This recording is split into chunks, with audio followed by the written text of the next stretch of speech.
Welcome back, everybody, to another episode of the Bad Moon's Orbit. I am, as always, your Grum King, Dalton Montgomery.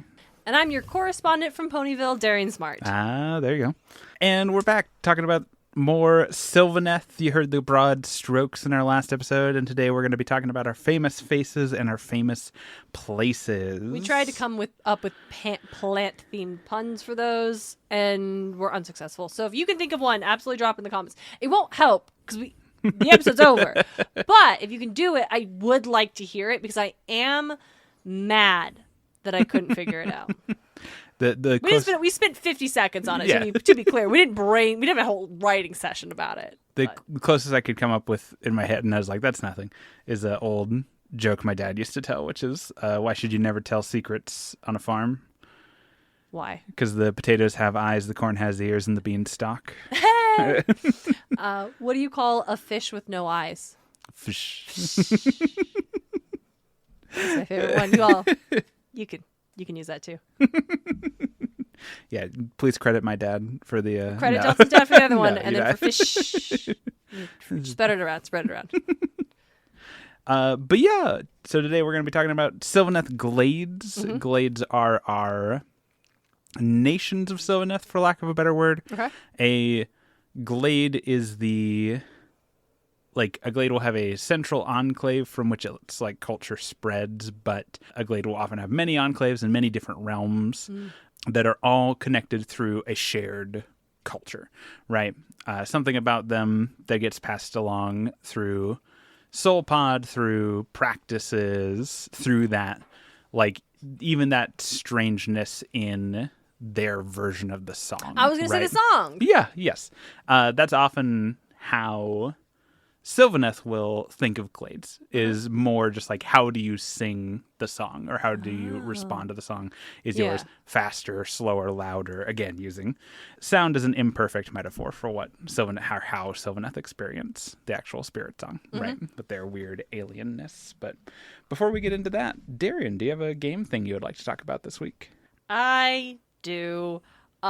In 1 week from when you were listening to this episode, the final graphic novel of the Adventure Zone Balance adaptation, Volume 7, Story and Song, will come out. Hell yeah. And I'm so fucking excited. Hell yeah. I absolutely talked about the Taz just in general before. I love the graphic novels. They're my very favorites. I'm so excited. I was hesitant when I found out they were doing Stolen Century and Story and Song in one thing. Like, I understood that made the most sense for the adaptation, but I was worried we would have a lot of cuts. And whilst at the time of recording the book is not out yet, I do listen to the McElroy family of products. And on recent episodes of Wonderful and My Brother and Me, Griffin McElroy has remarked on the thickness of the issue 7, because they got their copies. Right. And they have all collectively agreed that he is a chonky boy. And that's so good, because this volume 6 was not a chonky boy, and there are absolutely reasons why I feel like it's the weakest adaptation, partly because of the things they elected to cut. So I'm really excited that it is sizable. That's the only thing I have to go off of. But it suggests that there were not a lot of unnecessary cuts made. Yes. And so I'm so happy to have my little raccoon hands No, I have very long fingers, actually. My crazy E.T. fingers on it so very soon. I want it so bad. I want it now. But I can wait. It'll be soon. It'll be soon. It'll be here soon. It'll be here soon. Oh, it's gonna be so great. I'm not gonna shut up about it. The next episode is probably gonna be like, it's not. We're gonna definitely record before that. So. Oh, true. Whatever. It's the Taz graphic novel, and if you haven't engaged with Taz, you should read the graphic novels. I think they're really good. Yeah. I think if you like this show, I think you'd like the graphic novels. Absolutely. If you like this show, not just Warhammer AOS, if you like this show, I genuinely think you would enjoy the Adventure Zone graphic novels. Check them out. Go to your library. Just taste them. Hey, Dalton, what about you? Yeah, I've got to pass along a recommendation for it's just a demo right now, but I've been really enjoying playing the demo. It came out with Steam Next Fest, which was right around when Iron Nest. It is I'm going to borrow terminology from video game critic Yahtzee Croshaw and referred to it as a post-dad game. What does that mean? So he coined the term dad game to refer to games that simulate something relatively mundane, but like allow you to experience it in a way that you might not otherwise. So like American Truck Simulator is a dad game. Yep. Okay. Or like Power Wash Simulator until the last like third is a dad game. Okay. Because spoilers for Power Wash Simulator, it has a twist at the end where the Earth gets invaded by aliens, and then you're cleaning alien corruption off of like buildings and stuff. Hey, that's actually kind of great. Yeah, it's fun. See, I love your examples because I would have thought dad game would be a game dads can play in between their parental responsibilities. But no, of course that's not it. That'd be a mom game. It shouldn't be. It should be a parent game. Yes. But you all know what I mean. Okay, so dad game. It's kind of meant to evoke like dad hobbies. Like it's a game that you're playing instead of building a table. Okay. Right. And so a post-dad game, again, all this borrowed from Yahtzee Croshaw. If you're not familiar with his work, former host of Zero Punctuation, current host of Fully Ramblematic. Yeah, so a post-dad game is something that takes those same like sensibilities or like gameplay loops and puts you in a more like fantastical situation, basically. So the last third of Power Wash Simulator is a post-dad game, or Iron Nest in this case is a game about being the sole operator of a like circa 1845 alternate history like mechanized turret. Oh, okay. Yeah. And so it's like a big artillery encampment on like mechanical spider legs. Okay. And you're like, in a very real sense, the gameplay loop is just doing all the things you would need to do to fire a gun of that like size and caliber, where you're like going to your big paper map and you're charting the like distance and the angle you need to like fire the shell at and how many powder charges it needs to get to its target, and you're calculating all that, and then you're going over to the like loading thing and you're pulling the levers to actually load the shell and the charges. Like no part of the process is automated. And so that's that actual gameplay loop, and then on top of that there is the like story element happening of like midway through, or at least by the end of the second mission, it becomes clear that you're probably on the bad guy side. Oh no! Well, you're in a big spider turret. Yeah. Good guys don't typically have big spider turrets. Yeah.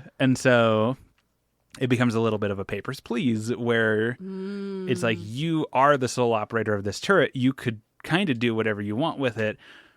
But if you fire a shell at like your own side, yeah, like maybe you take out a couple of like guys on your side, the like bad guy side, but then they're just gonna shoot you, and the next guy is gonna who operates the spider tank is just gonna do what he's asked, probably. Yeah.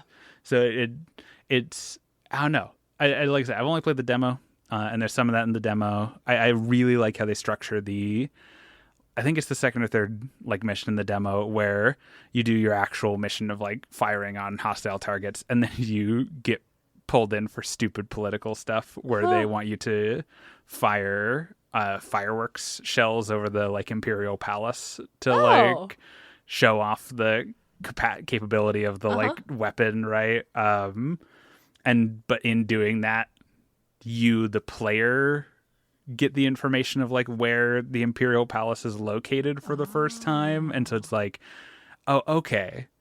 So like if I wanted to right now, I could hit like the Imperial Palace with like a shell. Yeah. But is that enough? And is that like, will I be able to maybe do something bigger down the line? Like it makes you ask those questions. It's very interesting in that way. I think it seems very well written. It's a 2-person dev team, which is very cool. I love supporting indies. But yeah, I'm very excited for a full release. I like that it seems like the complexity ramps up very naturally. There's stuff in the turret that I can see does something, but I don't know what yet, just because it hasn't come up. Like there's a bunch of, when you're just like, I get to play with that eventually. Right. There's a bunch of gauges for like pressure, because it seems like a lot of it's steam operated. And so there's a bunch of gauges for like pressure building, and none of them, I haven't had like a long enough mission yet where it seems like any of them have gotten to a point where that's a thing I need to manage. But I know that at some point they'll give me one that's like, all right, like, let's go. You've got a bunch of targets out here, and some of them are going to be firing back at you. And if you turn the gun too fast, like, it's going to overheat, and then you can have real problems. That's good. I love that. I love that in Hades games where it's like you can Yes. see what are the other weapons. Mm-hmm. What do I need? How do I'm still playing Hades too. Haven't yeah. got a single goddamn run, but it's. Yeah. Anyway, so I got the black arms though. Ooh. And that was fucking great. Hell I knew yeah. I was gonna like him, and I was right. It's a menace. Hell yeah. Do you want to talk about trees? Yeah, let's talk about trees. Sorry, I was still thinking about Iron Nest. It's really good. It sounds like I mean, I would hate it, but I want you to tell me all about the plot when you get the full game. Perfect. I'm very much invested in the possibility of that kind of game, like the potential of that kind of narrative. I would like to know more. And if you don't tell me about it, I will just read the Wikipedia synopsis. So, if you haven't, the recommendation to our audience and to Darien, if you haven't, you should play Papers, Please, because it does a similar... See, but I feel like I'd get... No, here's the other thing about that, though, is that it would stress me out too much. That's fair. I would be like, no, I cannot do the bad things. I know I need valid. to... I'm going to lose the game instantly. I fucking can't do this. That's fair. I cannot... I am not built for just following orders. I'm valid. not. Valid. So, but I want to be told about that. Yeah. I want to hear about that. I want to hear about the potential, but that's also why I don't do dating sim. I get too mad when I don't make right, because I wouldn't say that. Darien wouldn't say any of these options. This is fucking ridiculous. Valid. Yeah. Anyway, circle back to Darien not being a gamer girl. Valid. It might be the anxiety. Yeah, entirely fair. All right, trees. Trees! I mentioned it before, but whenever I'm talking about glades, we're going to talk about the glades that we'll do our famous faces. All right. Like I said, glade is culture. Enclaves are the individual, like, places. Okay. So a glade will have many enclaves. A nation will have many cities. Okay, yeah. Enclaves need not necessarily be near each other, but they share a tone in the spirit song, basically. We talked about it a little bit at the end of last episode, but I'm going to bring it up again here because I like to give you this as something to picture while we're talking about these places and some of these characters. And that's the Royal Moot. Yeah. Like I said, moot is a real Old English word. It's basically like an archaic for meeting, specifically like a important meeting, and it is more or less the like leadership council of the Sylvaneth. The heads of all the big important glades are there. Alariel is there, and then Belthanos, who is our representative for Kurnoth, is there, which caused some unrest within the moot, because Belthanos does not have his own glade. He's not like a political leader. He's just a war guy, and so they were a little bit like why does he get to be here? Yeah, a little bit of dis-ease from Belthanos' presence, or dis-ease and or people who thought he didn't deserve to be part of the moot. So, and what do you think? I think the Sylvaneth are in a rough spot. Oh, okay. And I think just because of everything that's happening, like what we talked about last episode with the more Sylvaneth whose Lamentiri get planted with only memories of violence, right? Like I think cultural trauma. Yeah. And I think it makes sense for Belthanos as like the last speaker for Kurnoth to be like part of a decision-making council. He's not Kurnoth, but like he speaks for Kurnoth's interests, right? But without further ado, let's talk about our glades. So we got to start with the big one, the kind of defining one. This is our Mortis Praetorians. This is our like glade that embodies like peak Sylvaneth or like core Sylvaneth, right? When you think of a Sylvaneth glade, this is what it is. Yes. Oakenbrow. Of course. The first glade, whose members trace their planting back to the Age of Myth. Oakenbrow holds that it is the glade that was very first planted by Alariel to create the very first of the Sylvaneth. So they have a long and lustrous history. In some way, they see themselves as the progenitors of all Sylvaneth, the like level that Sylvaneth aspire to like emulate or whose deviations from makes their glades significant. Right? Yeah. With that comes a reputation for nobility and cooperation. So Oakenbrow like to hold themselves above baser instinct. They like to see themselves not just as defenders of their glades or defenders of the Sylvaneth, but of defenders of like the world of the natural world in a bigger way than just doing what makes sense for them in the moment. They often get favorably compared to Stormcast in that way. Oh. Yeah, where Oakenbrow will show up to help non-Sylvaneth if it means furthering the cause of like the fight against chaos and protecting the bigger picture things of like order, right? Yeah. Which is not always true for all glades. Like I feel like it wasn't something we super touched upon in the last episode, but some Sylvaneth have kind of a rough relationship with the other members of like the Grand Alliance of Order. I could see that. Yeah. Like we've talked about it in the Saves of Sigmar episode, the whole thing with Greywater Fastness, which has actually appreciate commenters. Greywater Fastness is actually toned down in more recent like lore. I wasn't aware of that, where they're trying to make good with the Sylvaneth near them. That's good. It's rough going, but Yeah, understandably, yeah. But a lot of Sylvaneth glades, even ones who aren't as overtly hostile as that, or ones that aren't interacting with people who are as overtly hostile towards like the natural world as something like Greywater Fastness, still see their place in the world as to be like that dark thing in the forest, like the place being a embodiment of the reasons someone might fear like going into the woods at night. Like keeping the wild in the world means being untamable, uncooperative, a little bit scary. And so we see that with a lot of Sylvaneth. Oakenbrow tend to think of themselves as above that.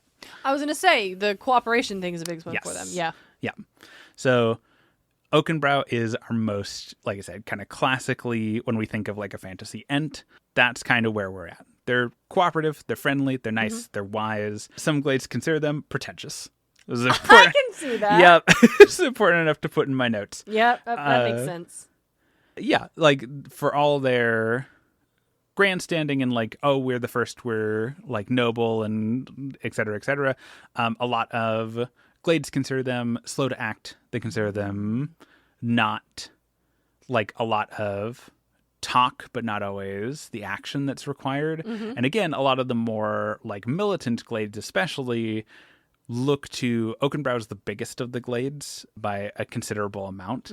And they look at that and say, you have so many resources, you have so many people, and yet you are not contributing to the fight as much as some of us are.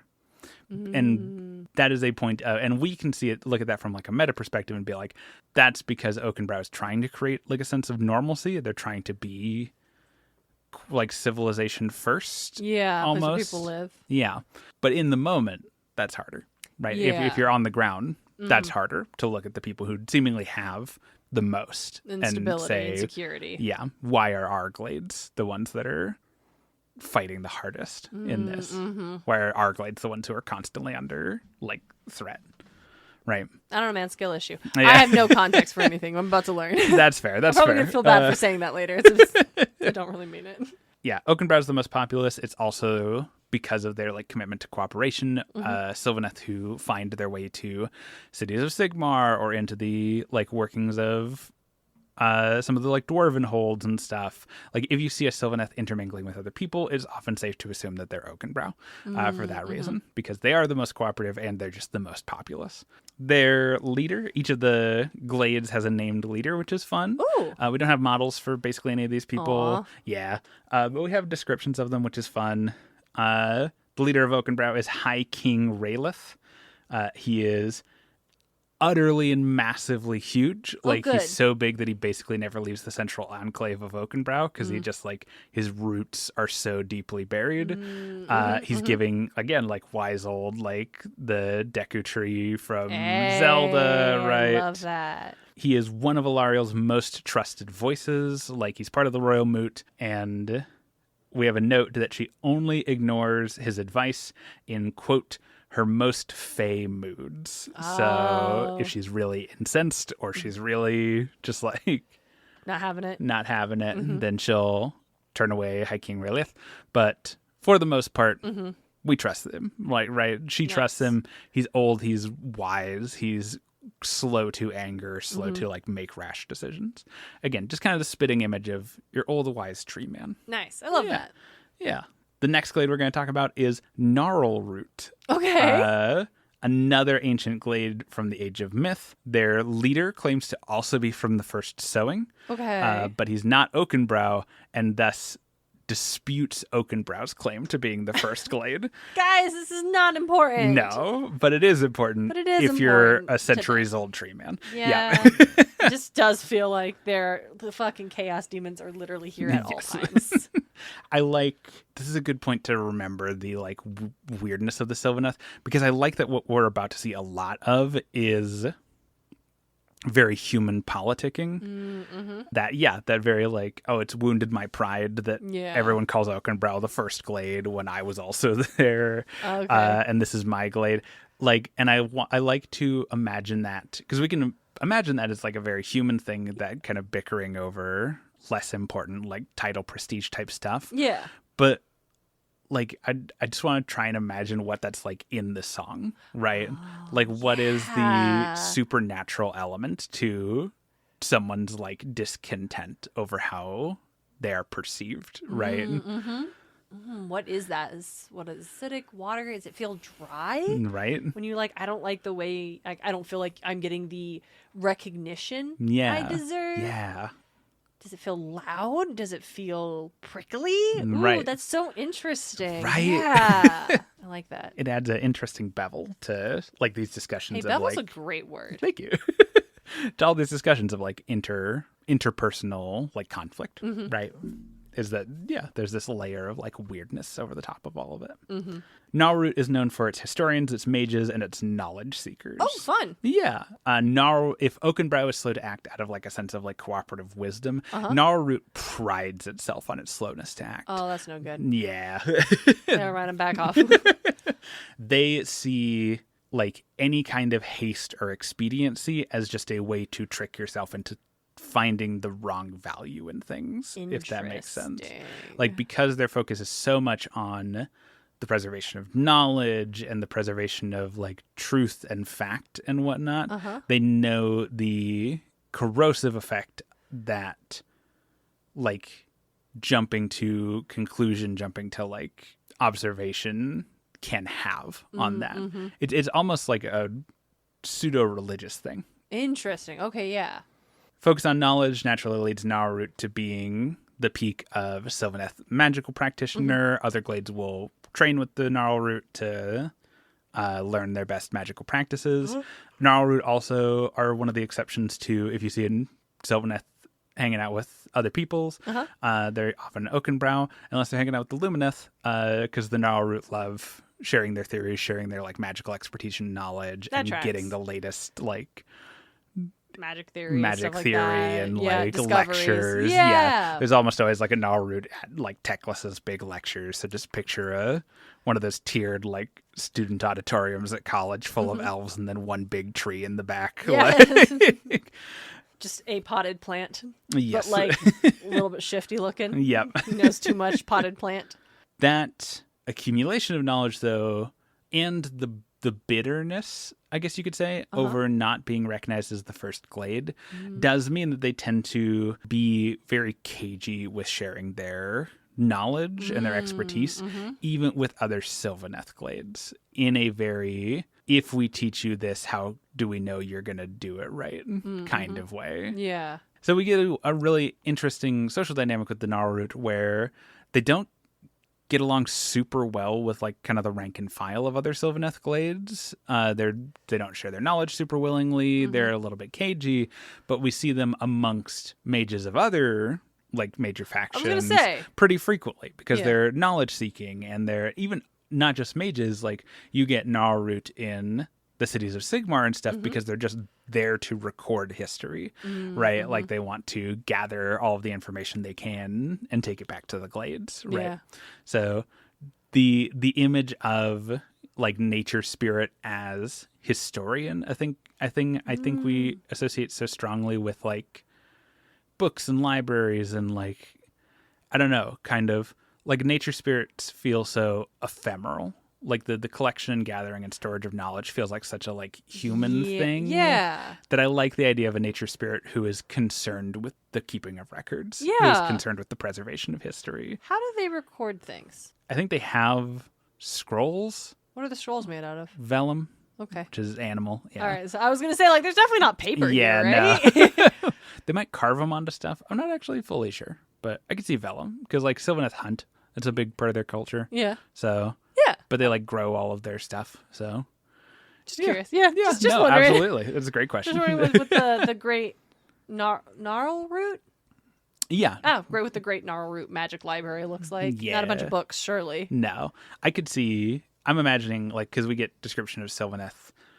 Because like Sylvaneth don't often have like homes because they're like nature spirits. Yeah. They just like live in the glades, very communal. Mm-hmm. But like Sylvaneth structures are generally grown out of like they just compel the trees to grow in a certain way. Mm-hmm. So I'm imagining just like a huge tree where all the like knots in it and stuff have been like hollowed out. So it just has like a bunch of alcoves and recesses with scrolls poking out. And... Oh, I love that. Yeah. That's very good. Slowness to act makes him unreliable in military conflict. Often, Gnarlroot is usually the last to show up when there's like a call through the war song, right? Cool, guys. Yeah. Super great. Hey, not showing up in a timely manner is how we fucking got in this mess. It's true. We have a really interesting note about Gnarlroot holds loyalty in a really high like place internally. Your loyalty yes, your loyalty to the glade and to your fellow members of Gnarlroot and to Gnarlroot's like sacred mission of preserving knowledge are tantamount. You'd never see someone from Gnarlroot intentionally like abandoning or destroying knowledge, even to keep it out of like enemy hands, right? Very like art historian smuggling paintings out of Venice, right? Yeah. Like, but Alariel herself sometimes has to spur them to get involved with the broader picture. So we get a very yin yang between the quote unquote like first two glades, right? Of Oakenbrow, who is extremely cooperative and extremely like widespread and like intermingles with people just as a nature of course. And Gnarlroot, who doesn't value kind of the broader picture, but does value the small details of other places as a thing to take back, not as a thing to share. Right? Interesting. Yeah. Yeah. So the leader of Gnarlroot is Ithilspond, the Grum King. Sure, man.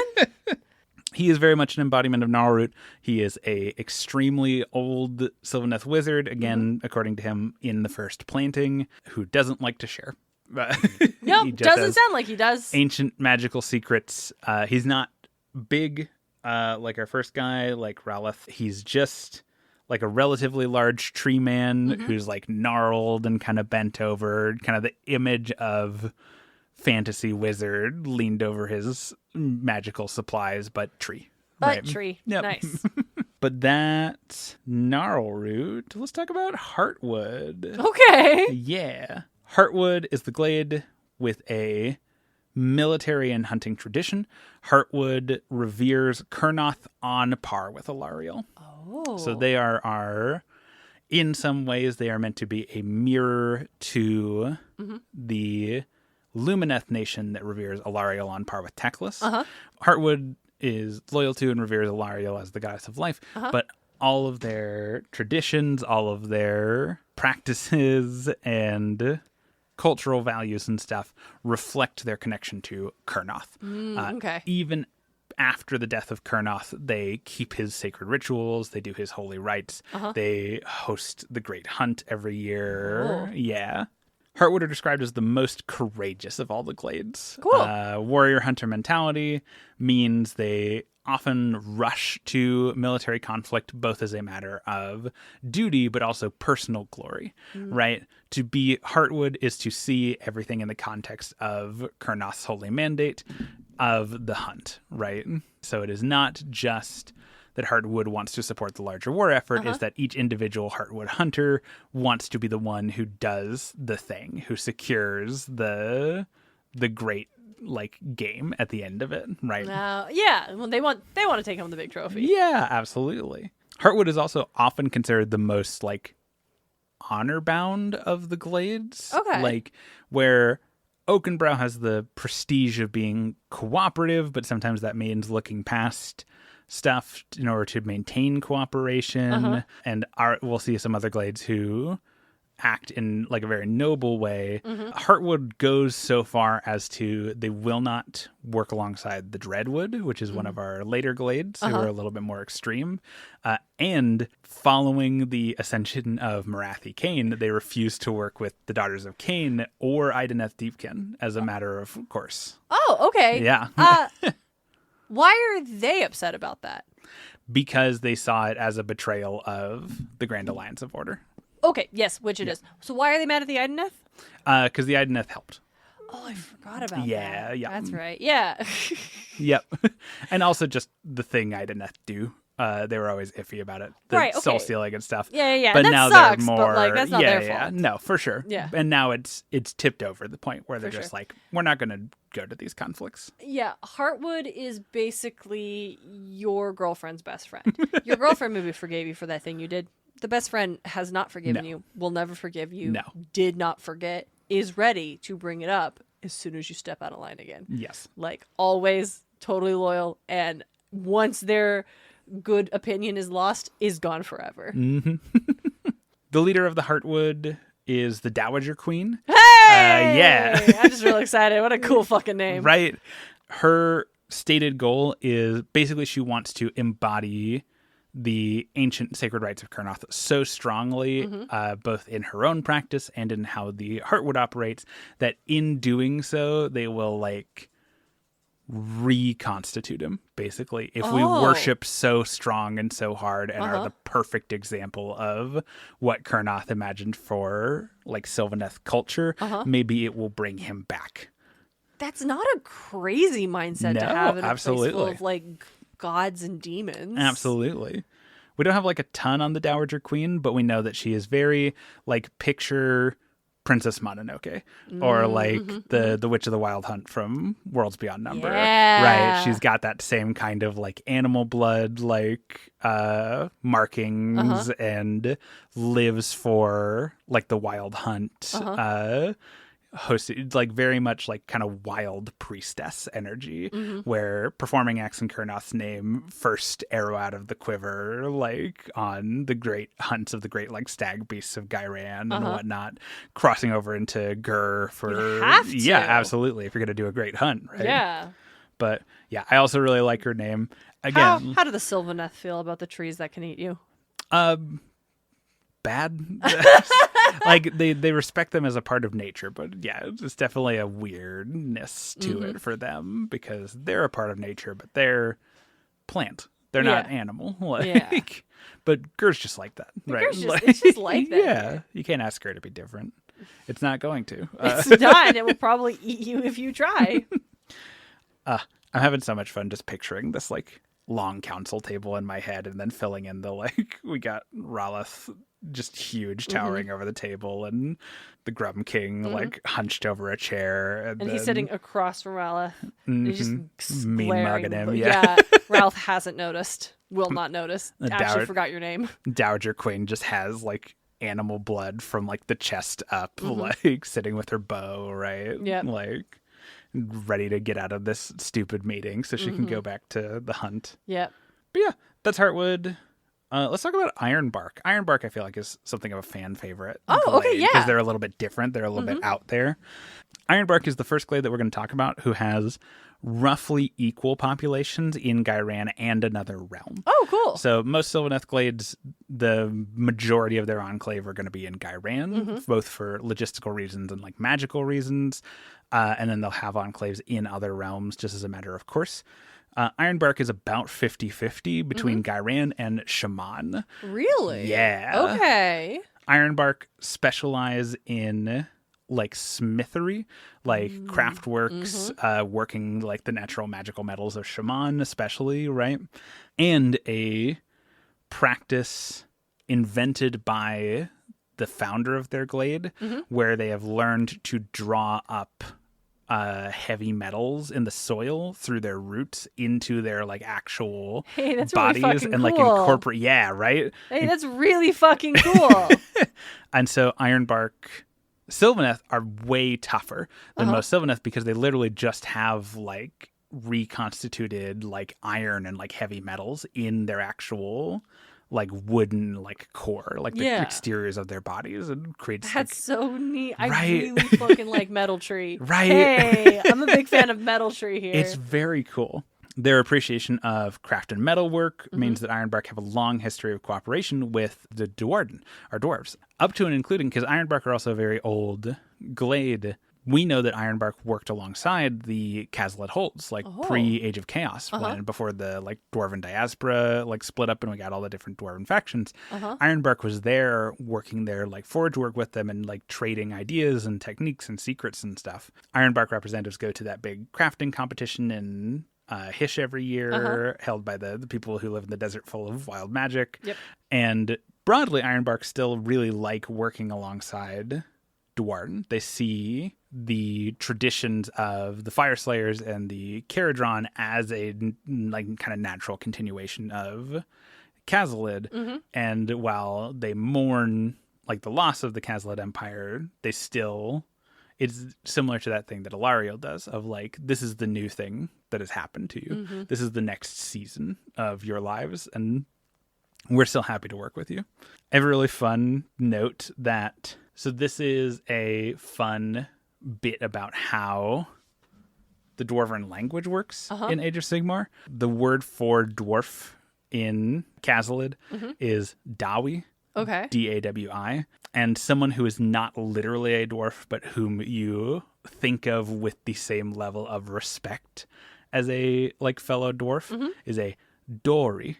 It's got an R in it because it's literally it's a blending of the dwarf word for dwarf and the dwarf word for imperfect.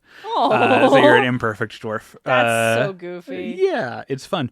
But a lot of dwarven clans consider the Ironbark like honorary dwarfs, basically. They refer to them as Dory. Oh, nice. Just as a group, which is very uncommon in a lot of dwarven culture. An individual gets to be Dory because they like live in amongst and like operate like a dwarf. But to treat the entire Ironbark as basically their own like dwarf clan, high praise coming from the Caradron and the Fire Slayers for sure.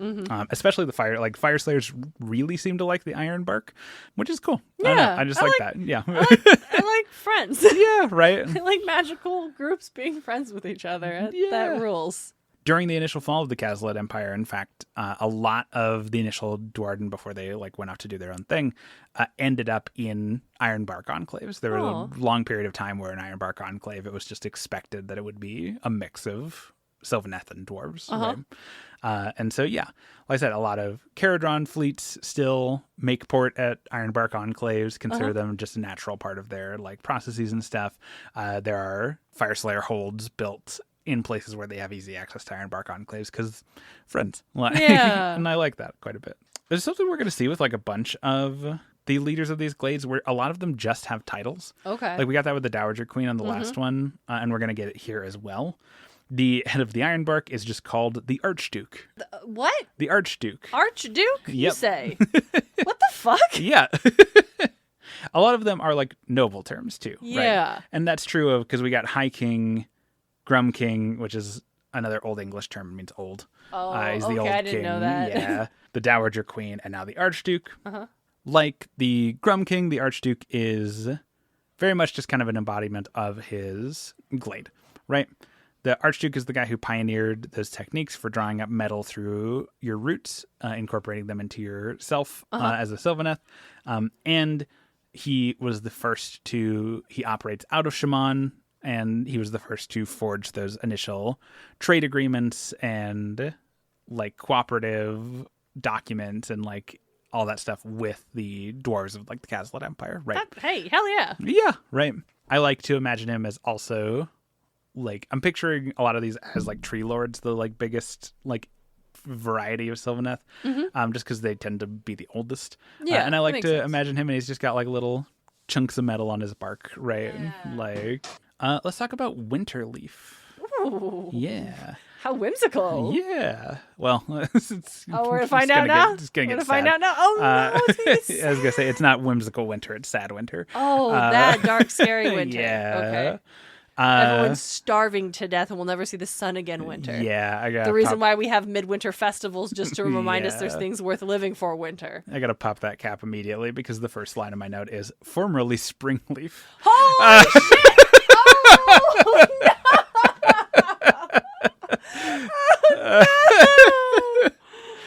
Oh. All right, let's do it. Yep. Let's get in. So the glade of Springleaf was renowned for its beauty and the vitality of its enclaves. Springleaf enclaves were considered like wonders of the natural world. It was going to Niagara Falls or like some of the most beautiful parts of the world. Abersoch, Wales. Yeah, yep. Just places where the natural beauty in this place is in and of itself a thing to behold and like to wonder at. And that was Springleaf's whole purpose. Like this is back in the Age of Myth. Springleaf dedicated themselves fully to not just tending for the natural places in which their glades were rested, but really bringing out like the truest possible potential of what they could do. Not just surviving, but thriving in a natural place. That was Springleaf's whole thing. And that's why they call themselves Springleaf, right? Because spring, bounty, blooming, Sylvaneth and others would come from like other realms to Darien, specifically to like be tourists in Springleaf enclaves. Like, just a gorgeous place. Oh, God, I'm going to be so sad. I'm ready to be so sad, gang. So, because Springleaf's focus was on being tenders, being keepers of the natural world, and like restorative and healers and like all the knowledge associated with keeping their glades, they were hit particularly hard by the Age of Chaos. Not finding the hunter traditions of Heartwood or the like strong, like durable and like craftsman traditions of Ironbark. When chaos fell upon Springleaf, it just found like civil populations, right? It just found people, craftspeople, and like artisans who certainly were extremely capable in their art. No one would say less capable than anyone in Ironbark, but where their craft was care and growth and healing, right? And healing is an extra not great thing. Yes. When the demonic chaos forces that are knocking down your tree doors thrive on the multiplication of life. Yep. Growth. Growth's a way better way to say that. Yeah, absolutely. Yeah, no, you're right. 75% of the population of Springleaf was killed during the Age of Chaos. Yeah. Like during the early days of the Age of Chaos. Like many people thought Springleaf was just going to be completely wiped out.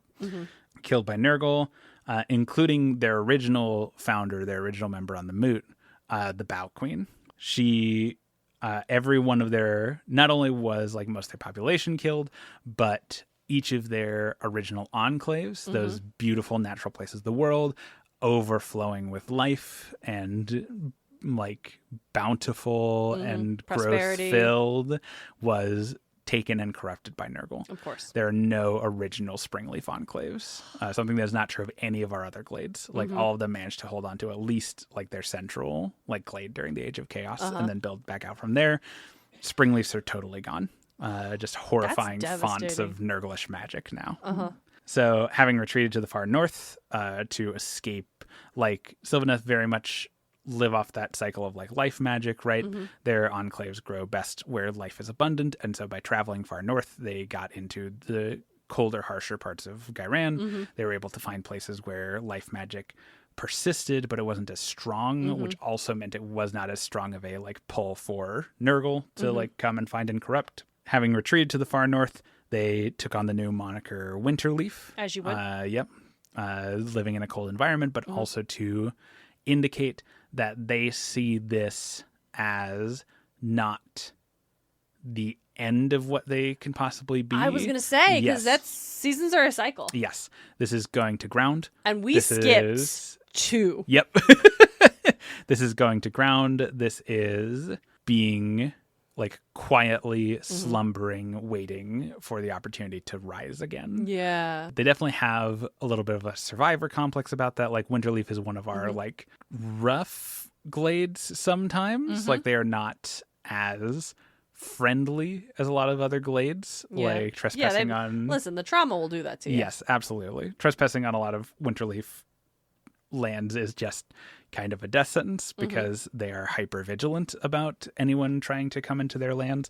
And the way they see it, there's nothing out here for anyone. Yeah, why would you be out here? Yep. If you aren't causing trouble. Yep. This is just our awful little patch of nothing that we have to like endure and survive within, as you do in the winter. Yep. Like you could have a midwinter festival, gang. Hey, someone hire me to write a romantasy book, but it's set with the Sylvaneth and the focus is the Winterleaf. Like, actually, let me run it. Let me write a great. queer romantasy. It's set between member of the Winterleaf. It's been so long. How long does Sylvaneth live? Long time. Okay, so there are ones who remember the fall of Springleaf? Yes. Okay. Yes. I want it to be a character who doesn't, haunted by the legacy that they are told about but never experienced, and are just like, is it better to have never known this, or not to have to remember the loss of it, or like, and also it's gay. Obvi yeah, Sapphics. Of course. Obvi the Sapphics, and it's Stormcast probably because I'm a basic bitch and I want my Stormcast girly to show up. I don't know why, but like this is rough brainstorming. They're great. It's very like we're just talking, we're just drafting, but like hit me up. Listen, I'd read it. Hit me up. I think there's just the thing about what Games Workshop is doing to Age of Sigmar is they're dropping the fucking ball on how many great narratives you could have a whole romantasy series. Correct. And also a kick-ass roguelike video game. Yes. And also a fucking comic book series that are ongoing all at once, all very different vibes, all for different audiences. Yes. What are we doing? Just give the license for a video game to Supergiant wouldn't take it. They always do their own thing. Yeah. But give it to someone who could emulate Supergiant. I don't know. If you put enough zeros on the back of that bad boy. I don't know. They always do. Listen, okay, but if you find out one person on a Supergiant plays AOS, True. I think you're having luck. So you gotta find a good game studio that one person is like also very into AOS. Yes. You got it in. Yes. One thing I'll note is that even though they see this as like going to ground, like waiting for the world to improve, a lot of people in Winterleaf have abandoned the idea of ever reclaiming their original glades, more out of a sense of not that it's impossible, but because a lot of them remember what it was like, and they can't stomach trying to do that again after it's been so thoroughly like ruined by chaos, right? Mm-hmm. And so a lot of like it's a weird, because outwardly Winterleaf has that very, I would say, healthy philosophy of like, we're going to ground, we're weathering this part of the season so that we can bloom back in full. But a lot of Winterleaf is just very bitter. Winterleaf raiding parties on Chaos Lands just kind of tend to want to do damage. They're not super focused a lot of the time. It's just them working through a lot of their like rage at what happened.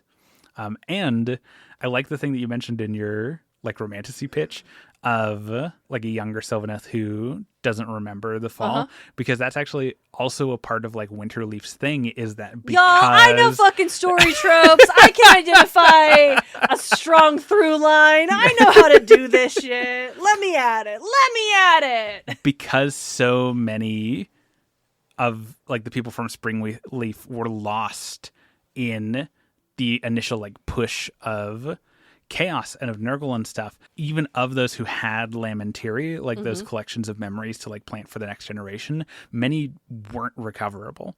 Like whole glades would get overrun and just destroyed, and there was nothing you could do to get those memories back. And so Winterleaf is haunted by the knowledge of what happened to them, that this is the life that they were pushed and forced into, without having the like cultural heritage, the like ancestral memory of the actual events in the same way that other Sylvaneth do. I forgot about the Lamentiri for a second. Like, damn, in every way, Winterleaf has been disinherited from their like ancestry by what chaos did to them. And so it makes sense that we have a wide swath of like ways of coping with that from the people who still have hope to like weather it and get back at it, and those who just like don't think it can be fixed and just want to fight and cause harm and do damage. The leader of Winterleaf is Old King Scroashal. Great. He was the consort of the Bow Queen, and he holds that he is not in charge of Winterleaf.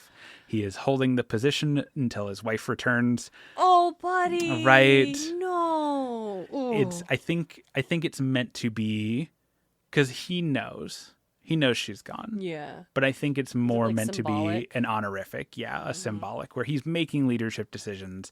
He is in every sense leading Winterleaf, but he can't, he sees it as honoring her memory to say, no, she will always be the leader of our people. I am just acting as her regent. That's different than saying until she returns. Yes, that is true. That is true. But also, okay, now I'm going to like have a conversation about like grief and healthy processing of grief. And I actually think both not good. Yeah. Both are not a healthy one to say, I'm not the leader. She always will be. And it's like, even if you're saying, symbolically she will never be forgotten, and that's why I'm not the leader, she always will be, or no, one day she will return, even though that's not true, it's just a thing I say. It's like, hey man, both aren't good for, I think, Winterleaf. Like, you as a dude, that's not good for you and your like mental trauma and needing to process that. I think maybe you shouldn't be leader. I actually think maybe you, my guy, this is not a good position for you to be in. Yeah. I think maybe there should have been a transition of power to someone else, and you like advise, help. You have a lot of like, but also I think this too close to the situation, never was able to fully step back, never was able to really properly process and grieve and mourn because you're immediately shoved into a leadership position and are just kind of like sitting in the middle of needing to be in charge because someone had to be, but also unable or unwilling to grieve the loss of your loved one. Yeah. And that just reads as, let me write that goddamn book. I think that's a great read. I would not even a pushback, but I'd say, do you think that there's value, though, in him being so close to the grief when grief is such a huge part of Winterleaf's identity? I would argue that the reason grief has remained so part of Winterleaf's identity is because the leader continues to live in the moment of grief. Not even... Because the thing about grief is it never really goes away. Right? Like, the size of our grief feels smaller, but I think we just become larger to carry it. Yeah. Right? I don't think that initial... This is just me. You, dear listener, can have your own relationship to grief. But I feel like those hurts, the loss of love persists. Yes, it's what is grief if not love persisting? But in time, it does not become all there is. Yeah. You no longer wear it as a cloak. It's a thing you have in your heart, but you've learned to navigate it. And it continues to influence you, but it's not the sole focus. And I think their leader living forever in the moment of fresh grief is probably not super healthy for the Winterleaf community at large, who continues to live in the moment of fresh grief, especially when it sounds like there is a strong divide of whether or not, hey, we are weathering this and one day we will be Springleaf again, or whether this is us forever. Like that indecision of what a future looks like for you, I think is what is a huge indicator of continuing to live in the moment of fresh grief, because when you're in that moment, the future doesn't exist. It's just what you're feeling. That's a great way of putting at it, or a great way of looking at it. It's very, it feels very indicative of, I think you hit it on the head, that Winterleaf is struggling with indecisiveness and that their leader is caught up in that still. And it's very, it's there's a romantic instinct in that, and you can feel for him specifically. But I think you're right that Winterleaf as a whole would be better off with someone else. Yeah, but so just picture a very sad tree man at this big long table. You know those trees that are like, those trees that are really really tall and skinny, and they kind of slope down and then they slope back up. Yeah, that. Yeah. Yep. And he's sitting at a big table with all of our other friends. But it's like a fancy chair, but he refuses to sit in like the actual chair, and so it makes everyone a little uncomfortable that he's like standing to the side of it, or he's pulled up his own chair. He's pulled up his own chair. Depends on how long we're going to be there for. And honestly, probably if you're in the moment of fresh grief, you don't have the energy to stand that long. He absolutely brought his own chair. Absolutely. It makes everybody a little uncomfortable. Yes. Let's talk about Harvestboon. Harvestboon, you say? Yeah. Harvestboon is the youngest of the glades. Okay. Harvestboon was planted for the first time in the waning days of chaos. Oh. Like leading up to the Age of Sigmar. Okay. It is very likely that there are some Stormcasts who predate like Harvestboon. Oh shit. Right? Like, because we know that some were forged like before their initial deployment, right? Yeah. Very young and kind of is meant to encapsulate everything that implies. So Harvestboon is typified by its youth. It is full of verve. It is eager to show off. It is obsessed with proving itself, right? All these other glades have this grand history, and they've settled into what their thing is, and they have traditions, and they have their place in the world figured out. And Harvestboon is just out here trying stuff. They're between the ages of 14 and 22, where you're just trying things to see what's gonna stick. Yes, they are the new recruit in a movie who doesn't have they don't have the institutional knowledge, but dang, that kid's got moxie, right? Like they're some of the examples they give in the book is like a battle where you have Oakenbrow bringing all of their like strategy, and they've like recruited the help of like nearby cities and stuff to come and whatnot, and Harvestboon wasn't even like called to help with this conflict, but they just happened to be in the area because they were doing something else, and they crashed the back line. And it's like, oh my God, the lines are in like complete disarray now, and the whole thing is going crazy. But they probably saved some lives because they like cut into the middle of it. It's like, how dare you? That was so irresponsible, and like, but I can't dislike this kid. Like, nice. Young growth branches, like very. They're often described as a little bit like yew tree, like kind of sinewy, like smaller than other Sylvaneth. Oh, it's that guy. Yeah. That kind of bristly. The branches are kind of thin, spindly, but still tough. Yeah. Oh, there are like also a lot of different use, obviously. Yes. But like the spindly is meant to the spindly, yeah. They have an association with kind of like fast moving, like especially in you never kind of know where Harvestboon is going to show up in like a conflict or whatever. Like those crazy kids, just Narut had this big conflict that was going to happen, and that's what they've been preparing for the whole time. And when it's over, it's like, okay, time to like regroup and fortify and everything. And Harvestboon's like, okay, that battle's over. Let's y'all doing anything? You guys want to go? You guys want to go hit up another one? Like, you got a post game? Yeah. So I heard about this after party. Yeah. So Harvestboon is just being in your 20s when you are a tree spirit warrior. All right. So hey, I won't think it's too close to Harvestmoon.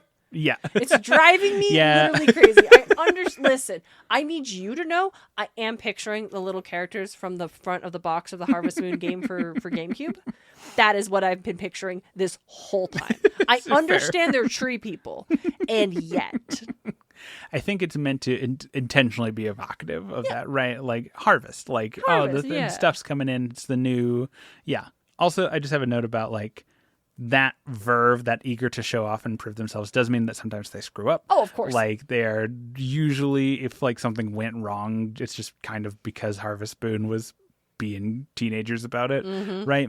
But they're also quick to spring back from that. Oh, right? That's good. Again, they very much typify resilience is youth. important. Yes, absolutely. Their leader is the Willow Queen. Cool. And she is their leader because of the Sylvaneth of Harvestboon. She is the best at fighting, and she is the best at singing, and she is the best at tactics, and she is the best. Like, it's a very Miss Congeniality. It's a like, very young person thing because she's not the best at diplomacy, and she's not the best at like statecraft. No, or like no. the Those are old people things. Exactly. The things that you would often like want to see in a leader. Like, I don't need my leaders to be good at shooting a guy, right? In like the modern world, I need them to know. Find the guy. Actually, I need them to avoid being in a situation where we need to find someone to shoot that guy. Correct. But it's a very youth thing to be like, well, she's just the best. This one's she does all the things the best, so she's in charge. Like, yeah, we had a big contest and she beat everyone in the sword fighting and the singing portion. Yeah, and that's incredible. Yep. You wouldn't have thought. Right? We thought those two sides were going to have to fight, but no, she did both. Just a very, in my notes, a very inline thing where because she's doing the stuff the best, she gets to be in charge. Yeah. Right? She is one of the few that we have like an exact, like most of these I'm assuming are in the like tree lord range, just because those are the big oldest like style of Sylvaneth often. Yeah. She's one of the few we get an explicit description where she is like one of the smaller varieties of Sylvaneth because she's younger, right? She's one of our, I don't know if she's a noble spirit, like the ones that have like elf like stuff coming off of them. Yeah. I picture her as a branch witch where she's still like oaky and like barky. But yeah, like just she's the hothead teenager kicking up her feet on the table at this big council meeting. And like not understanding the gravity of the thing that she's. It's Velvet in that one scene in season 1 of Has Been Hotel. Yep.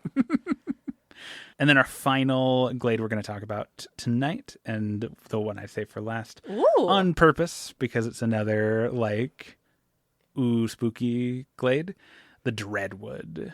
Oh, I love a spooky. Yeah. Doesn't it get from me? A spooky woods place? A spooky ooky woods? Oh my god. Tell me more. These are the ones that Heartwood won't work with.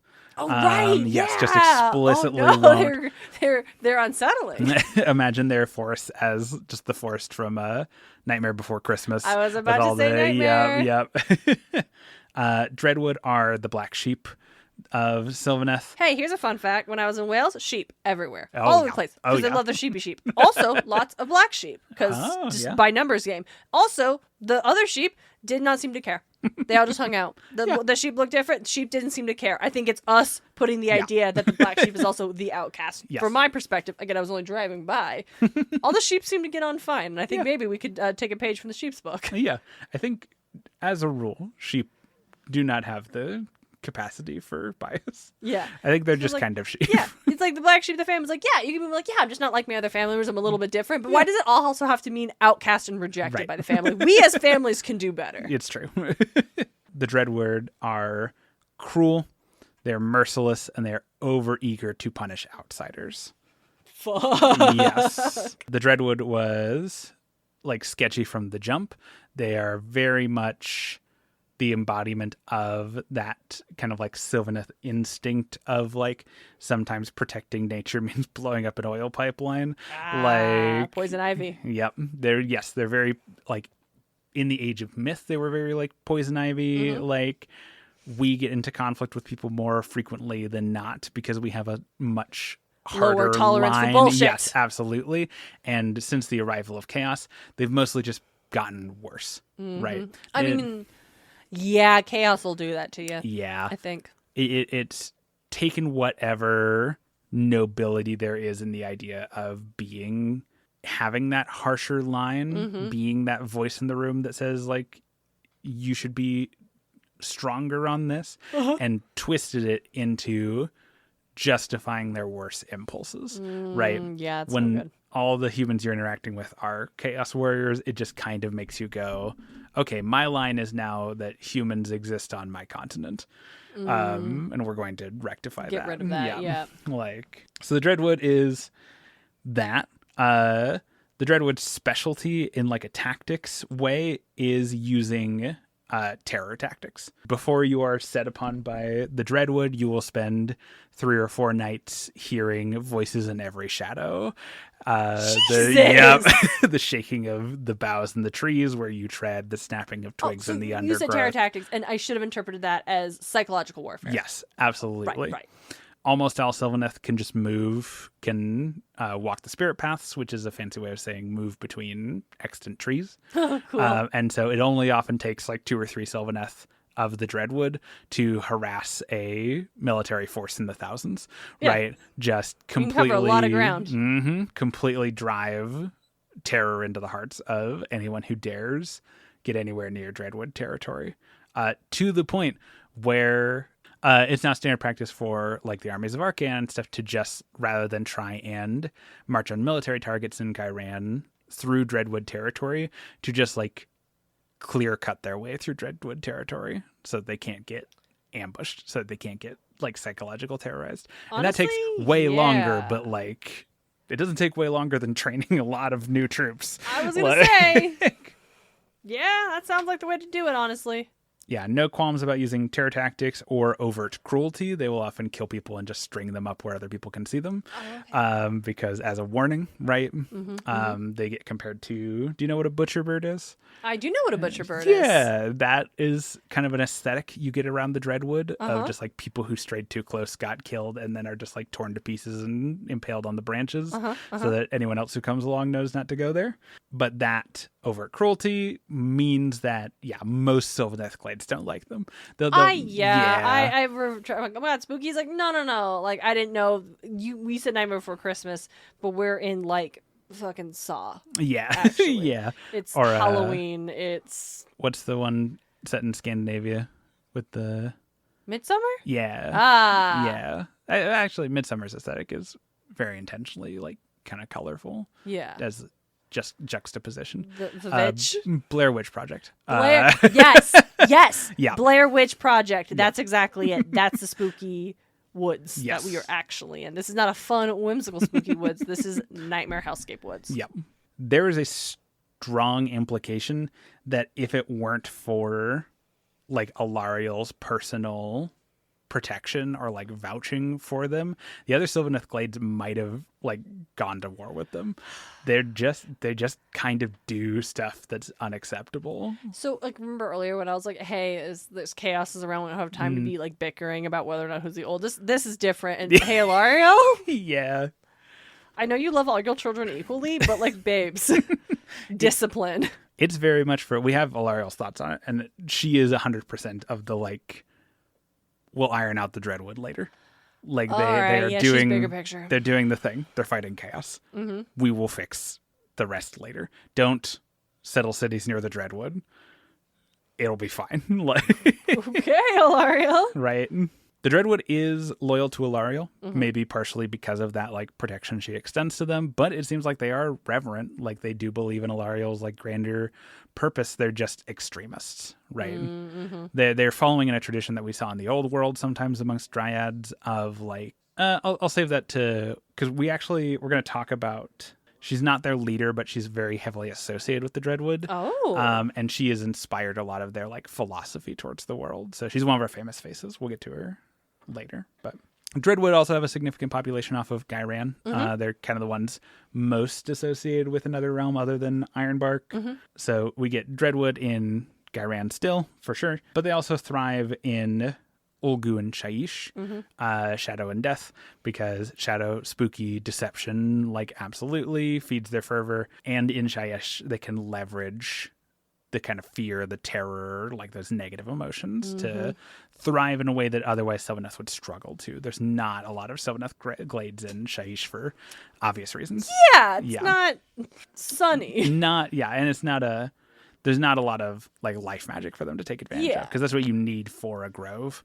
And basically there's the implication that the Dreadwood have figured out some way to fuel their groves off of like Shaiishian magic. Jesus. Which is why they can subsist in there. So we get kind of the implication of spooky like necro trees, maybe a little bit. Yeah. Spooky necro tree is very good, it's though. It's really good. I have a painting in my room that my brother did when he was in high school of this like red tree with this crazy big like hollow in it, and there's like a crazy anyway. Yeah, I love a spooky ass tree. Yeah, I do love a spooky ass tree. The leader of the Dreadwood is the Keeper. All right, that's a spooky name for a spooky place. Yep. Sees the reputation of the Dreadwood as like the Keeper is more chill than a lot of the Dreadwood.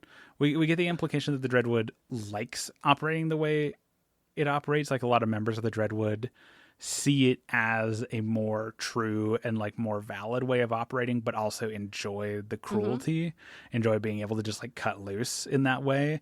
The Keeper seems to be more philosophical about it. Okay. Specifically, the keeper's described as wanting the Dreadwood to be the like stick to the other glades carrots. We have a quote from the keeper to that effect.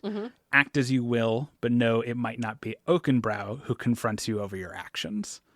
Oh. Yes. That's his and that's a fascinating philosophy to hold when you are like leader of the psycho murder society, right? But like, I don't know. I kind of like it as even though his glade are overtly cruel, overtly malicious, they're still loyal to Alariel, and he has a sense of kind of cold utility that gives him a little bit of a Xanatos or like a mastermind like vibe to him. He's not doing the thing of some of the other glades where he's in charge because he's just the most of what this glade is doing. He's almost like a wrangler for the glade's instincts. And I think that's really fascinating. Yeah. He's definitely got his fingers like arched at that big table at the moot. Yeah. Just the anime. You can't see his eyes because his glasses are reflecting the light. At every angle. Shinji's dad-ass tree. Wait, did you mean Xanatos is the character from Gargoyles? Yeah. Oh my god. You said Xanatos and my brain went through the fucking Rolodex. I was panicked. I was like, Dalton said that as if I know what that is, as if we talked about it recently. Okay, what is that? Who is that? And I'm like, I'm going to settle, and I'm just like trying to be chill. I'm like, I don't want to interrupt. I'm not going to ask. I will always ask, I don't know what that is. But I felt so certain that I obviously should know and do actively know that I was like, I can't ask. So anyway, I Googled it. Obviously, I spelled his name wrong, but it still knew what I was talking about. I'm like, you mean David Xanatos? Yes. From Gargoyles? Voiced by Jonathan Frakes of Star Trek The Next Generation fame? I just moved through the world under the assumption that everyone is familiar with gargoyles. And I am, but apparently not as much as I thought I was. His big thing is that he always creates a situation in which no matter what the outcome is, he benefits. Yeah. Right? He's a master manipulator type. And so that's what I'm imagining the keeper as. I mean, you're 100% right. I was just floored when I saw it was the guy from Gargoyles. You understand. Yeah, listeners, of course. You're on my side. But those are our major glades. So when people talk about the Sylvaneth, when we talk about the ways the song can be different, can be influenced by the culture of the glades that it's coming out of and going into. I don't want to hear the spooky song. I don't want to hear the Darkwood song. Yeah. No, thank you. It's probably a lot of like very harsh, like again, sound breaking stuff. Yeah, sound is an imperfect metaphor. Scraping. I'm imagining the like violin strings when you do them, like the scary violins. Yeah, but yeah, so that's kind of the swath of our glades, and there are smaller glades, and enclaves will have even their own like little cultural differences within the enclave, even if they're part of a larger glade, especially within Oakenbrow, because there's just hundreds of Oakenbrow enclaves, right? But yeah, those are the big picture, like Sylvaneth cultures are like nations of Sylvaneth, and you can see why that mix of personalities would be interesting in like a council setting, in like a political format where they're all getting together to strategize and to negotiate over what is best for Sylvaneth as a whole, when they all have these very different like perspectives on the world. And you could probably guess which ones are mad about Belthanos being here. Yes. Why is the jock here? Why is the jock here? Except for Harvestboon, who's like, hell yeah, brother. Yeah, they're so excited to have him. Yeah, older brother Belthanos came to the party. But those are our places. Let's talk faces. We got our famous faces, starting with, we don't have a model for him, and he's dead. But we're going to talk about him because he's important to other stuff. I just wanted to dedicate this time to talk about Kurnoth a little bit more. Okay, yeah. Specifically to, like, tweak stuff I've said previously, because it's a little bit like, Kurnoth is the god of the hunt, and he is consort to Alariel. That is how his title is described. And he's been dead for a while, and he is very similar to the god of the hunt Kurnos from the old world. Yeah. but we don't know for certain, and it could be a mix of yes and no, whether they are meant to be the same person or expressions of the same like idea, or in that very Sylvaneth way, like this is the latest version of a natural thing that has like expressed itself. We don't know if that's the case. I like to think that, with like the death of the old world, the entity that was Kurnoth is just gone, and Kurnoth is a new expression of him, is something deeper than any one individual, like spirit rising again from nature. But we don't know. Yeah. It feels very Sylvaneth. We have history on Kurnoth before Alariel first awoke in the Age of Myth. Kurnoth stalked the world. He's what an adjective to use. Yeah. He is the ancient god of the hunt. He was with nascent humanity long before like the gods of the old world. The great pantheon of Sigmar first started to take root. Some people think he is like a weird mix of divinity with like god beasts, where he is a god proper, but also he is a thing of nature. It is not merely people who hunt. It is a cycle that in some way encapsulates all things. Yeah. Kurnoth stalked the earth as a great stag before Alariel awoke, following the stag Kurnoth into the wild hunt, like picking up your implements and just chasing after him is part of his like great tradition. Upon finding her place in Darien, Alariel like sensed Kurnoth's presence. She sensed his nature as like a god of a hunt, and either in reverence for or like familiarity towards Kurnos, or some variation on that, or even just like supernatural impetus, like the goddess of nature and the god of the hunt should be together. But we said all the way back in the Gairan episode, one of the things I like about Gairan is that it is an embodiment of nature, and nature is weird. And so in fitting with Kurnoth's domain and Alariel's place as the goddess of life, her courting of Kurnoth was hunting him with a great bow, like the stag, killing him, dressing him like you would game, and then burying his heart next to her own soul pod, from which grew the version of Kurnoth who would be her consort. I was so on board at the beginning. Because, like, yeah, for sure. How else are you going to impress the god of the hunt? You're going to show him you're like, I could get you too. Like, yeah, I feel like, I honestly feel like he'd be down for that. She made a coat of his skin. Does she still wear it? No, it's for him. Oh my god! That's so kinky, Alariel! We don't get a good description of it, but I want to imagine it does the thing where you keep the like stag skull and antlers intact, and he like wears it over. Yeah, of course it does. Is that his persona? Huh? Yeah, I guess. I think it's more that he is a stag, and he's right, but he's not a stag human. Right now. Yeah, that's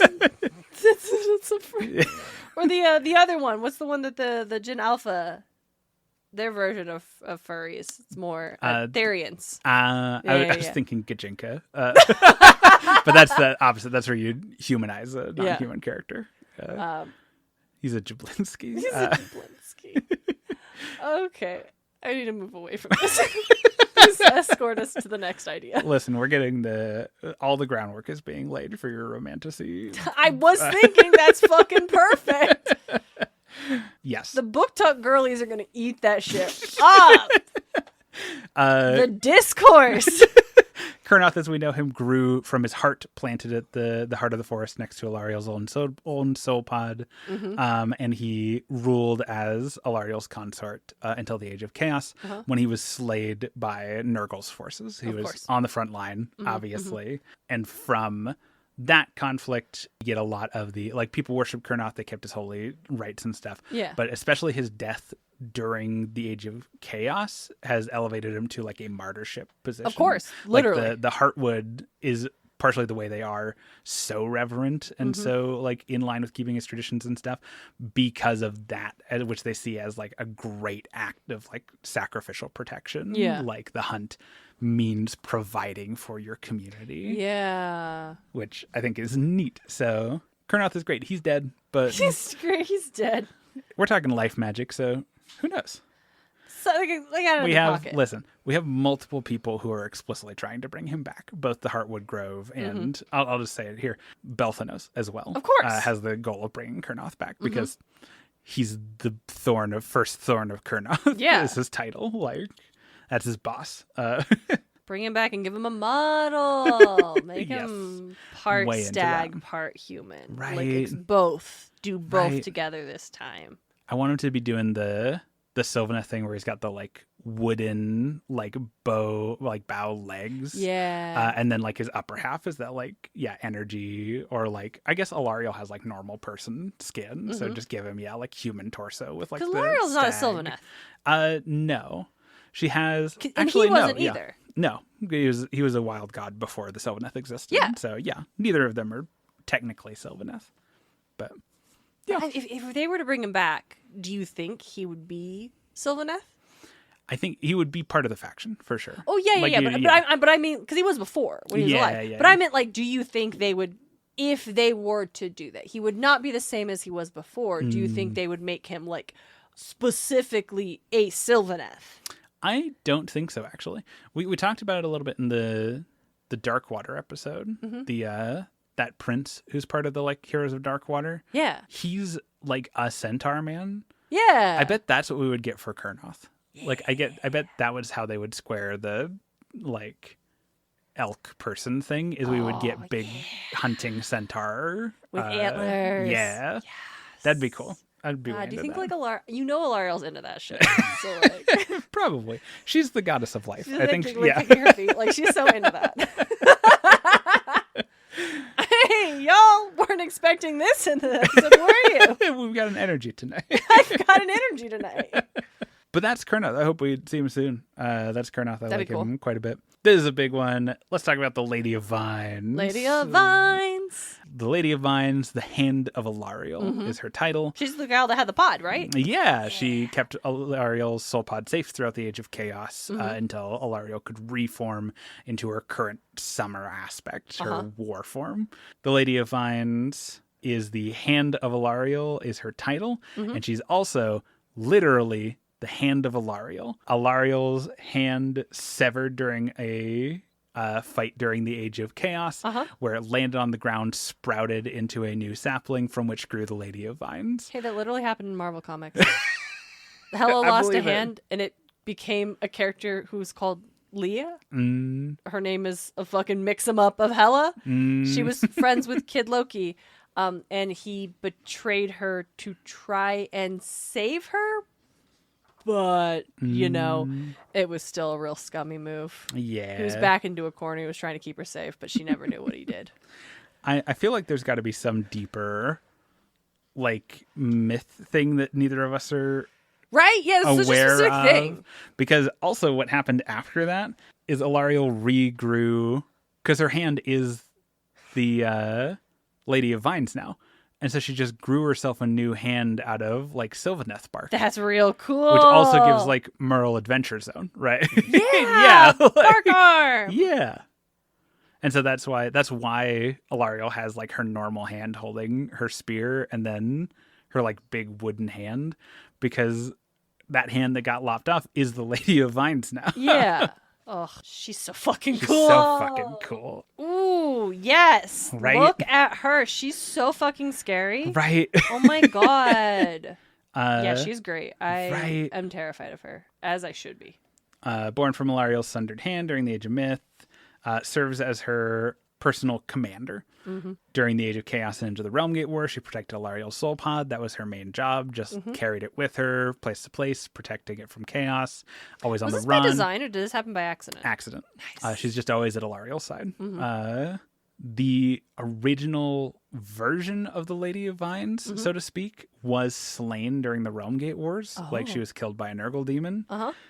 But that was during like initial contact with Stormcast. Our boy Garda Steelsoul found and interacted with the Lady of Vines while Alariel was still, like, sleeping in her soul pod. That's the plot of one of the earlier, like, Age of Sigmar books. Is Lady of Vines and Gardas working together to like cleanse neural corruption. The Lady of Vines dies defending Alariel's soul pod, but when Alariel like reemerges, is reborn from her soul pod, the Lady of Vines is reborn with her because she is a part of her. And that's really cool. Yeah. And so in that like kind of fuzzy Sylvaneth way, the Lady of Vines is all versions of the Lady of Vines, but this is like a second Lady of Vines while still being the first Lady of Vines in a way. Her weapon is the Spear of Kurnoth. Wait, what? Yeah. It is grown from a sprout that fell from Kurnoth's own war spear. That's tight. Right? Hell yeah. Amongst the Sylvaneth, she is considered second only to Alariel. Even amongst like the members of the, like, it's interesting that the Lady of Vines does not sit on the moot. She does not have a place or position on the moot, but she does have command over the members of the moot. Like if she showed up to Gnarlroot and started giving orders, they would obey. Yep. Because she is second in command to Alariel. So the references where you're using for this episode are like the Sylvaneth book itself. Yeah. The battle tome. Yeah. And so of course I am skimming over the words because that's what my brain does. Mother? Sorry, I don't mean it like that. I mean, I'm sure There's of an you energy do. to this episode. That's too much over there.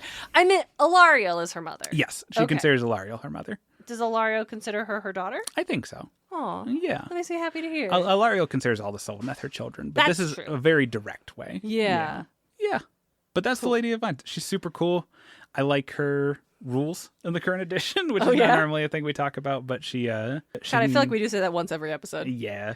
She can cast spells out of any trees on the table, using them as a target, and she can make terrain like burst with overgrowth of vines and stuff, which is very cool. And she gives out a ward, which is a fancy way of saying it's a 5-up ward, so it's a 1 in 3 chance to completely ignore damage to other Sylvaneth near her, which is very good. So excellent. Yeah, I like her. She's fun. Cool. But that's the Lady of Vines. Let's talk about Belthanos. If you flip one page back, it should be the page for Belthanos. Oh, He's riding a big red beet. He is on a beetle. Yeah. Now he's giving strange magic. Yes. That George Lucas movie. Belthanos is the first Thorn of Kurnoth. That's his title. He grew from the ruins of the battlefield where Kurnoth fell. Oh! Yeah. So he never existed at the same time as Kurnoth, because it is implied that he grew from like Kurnoth's body, basically. Oh. But he's not Kurnoth. He's not Kurnoth. Okay. He's very explicitly not Kurnoth. He is the leader of the Evergreen Hunt, which is less a...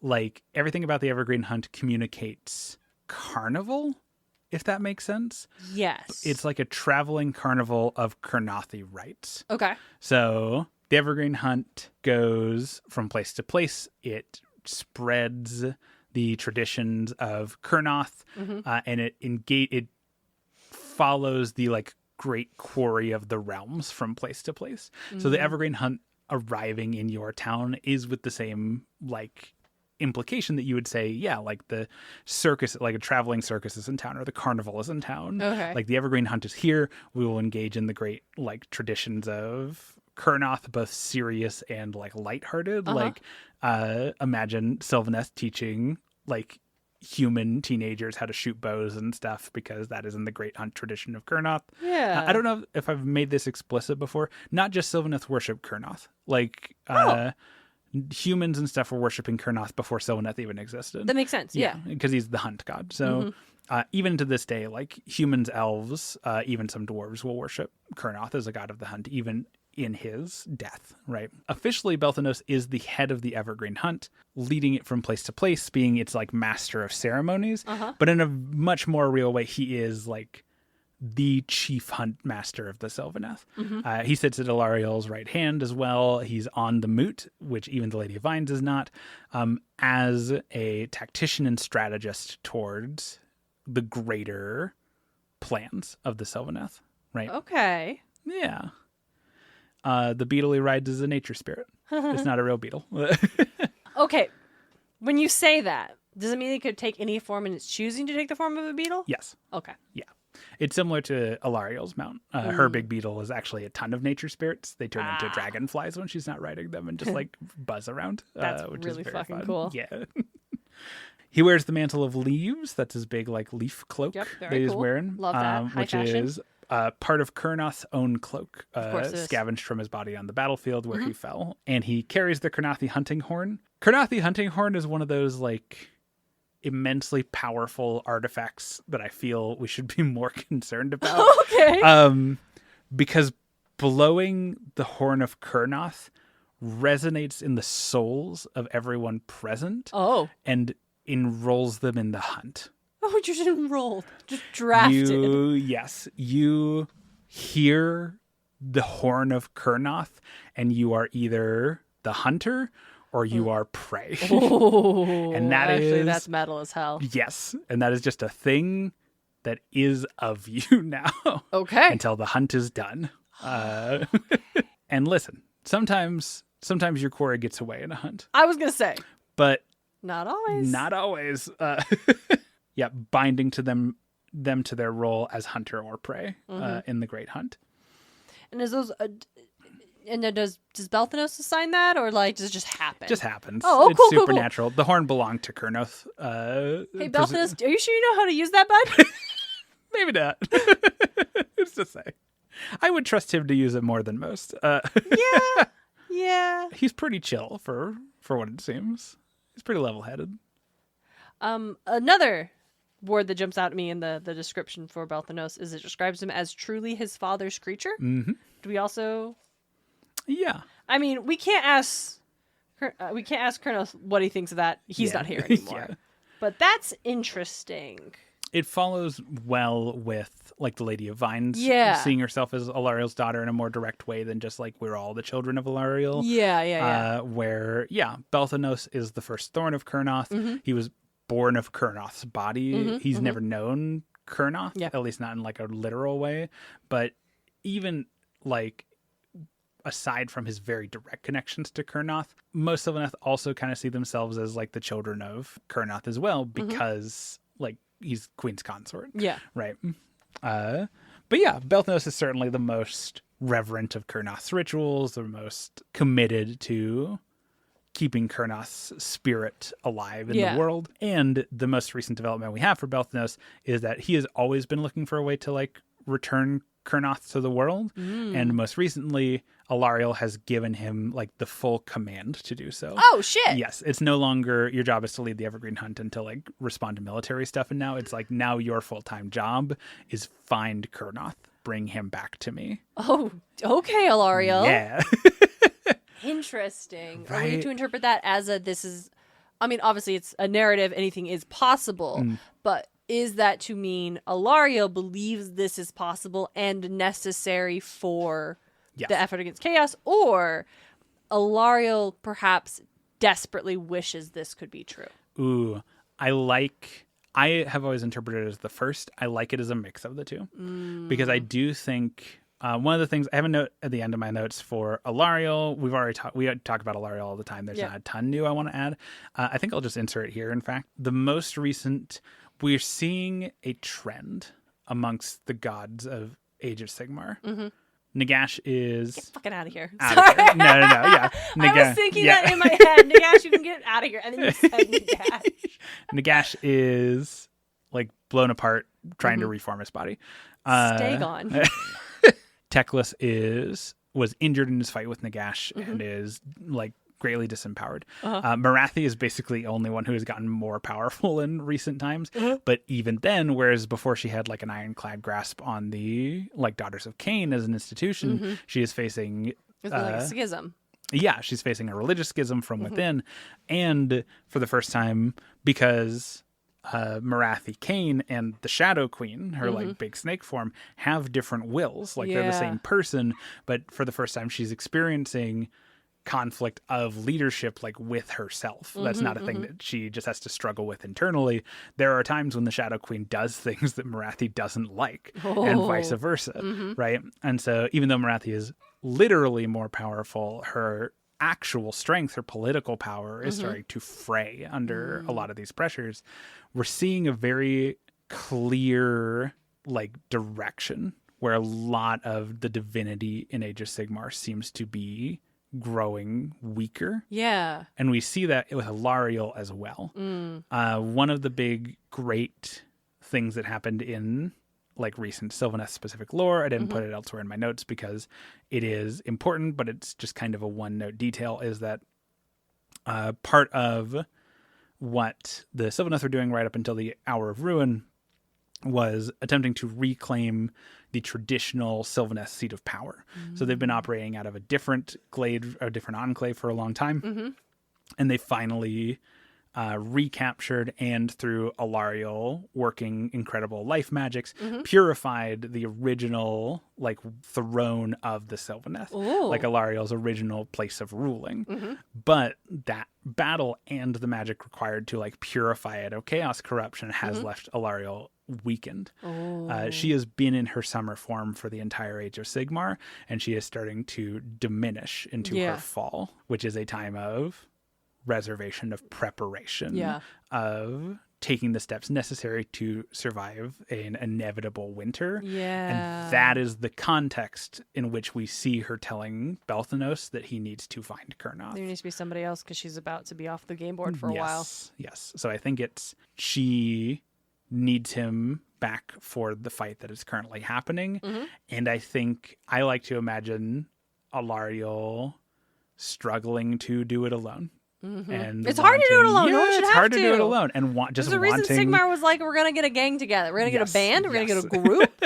And then no one could respond to the goddamn group chat. Yep. Especially in the context of, because Alariel's been making her way through the Age of Sigmar in her war form, in the passionate, furious, like heat of like doing the thing well because your whole chest is in it, right? Giving everything you have every day to this effort, and you can't sustain that. Can't last forever. Yeah. Summer doesn't last forever. Yeah. And I think that like passion, that like fury of Alariel's war form fading also gives her cause to like reflect inward and think about what she misses, who she misses. Yeah. So I would not be surprised at all if we see a model for Kurnoth sometime in the future, which I welcome. I think that's going to be a ton of fun. Give me an elk centaur man. Yeah. That's Belthanos. I like Belthanos. I think he's got a cool model. Yeah, like he's really neat. Riding a big bug. The last famous face we're going to talk about, if you want to flip back to the page with the Lady of Vines on it, she's on the other page. Yes, who is this? Tell me about her. She is scary. Yeah, scary is her job. Oh, she's got like the whole thing going on her. Don't look at her if you got tryptophobia. and I do. Yep. Drycha Hamdrathil, or Hamathdrathil. Hey, she's fucking scary. Yeah. Drycha. Oh no, what is this? Warped horribly by her long isolation? Oh no. Drycha Hamathdrathil.